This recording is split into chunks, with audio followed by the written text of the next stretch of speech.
Euzubillahimineşşeytanirracim. Bismillahirrahmanirrahim.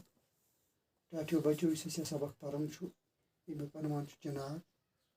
Chinar chu vanan boin और अथ मज पे की लफज हरा भरा सुरख मानद जरद कारमज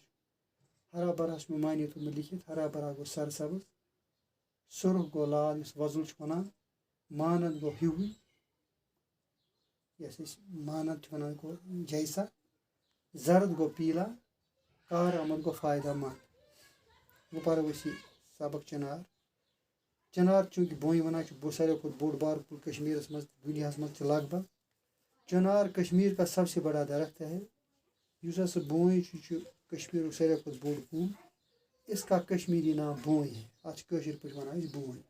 ये बहुत खूबसूरत होता है बड़ खूबसूरत पुल इसका तना मोटा और शाखियाँ बड़ी बड़ी होती हैं अमिक गोड़ सह मोट आसान यम लंच तम बज बज इसके बड़े बड़े पंजे पत्ते पंजे की मानद होती हैं अत यम जन बड़ बड़ पन तुल पनवत्र तम पे पंच जानवर तिथे पे तथी इस दरख्त का साया घना और फैला हुआ होता है युस यह कुल अमुक साय शेजार गोंद बे फलित खजान के मौसम में इसके पत्ते जर्द और फिर सुर्ख हो जाती हैं ये जन मौसम खजान हरद हरद वनान सह मौसम अत गए जरद लिदर गसान फिर सुर्ख हो जाती है पत्ते तुम अमुक पन तुल गसान वजिल उस वक़्त चिनार का दरख्त ऐसा दिखाई देता है जैसे उसमें आग लग गई हो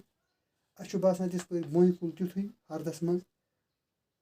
जन लोगमुत अंद पक नार वजुल रथ वजुल नार हूँ पन तुल अमिक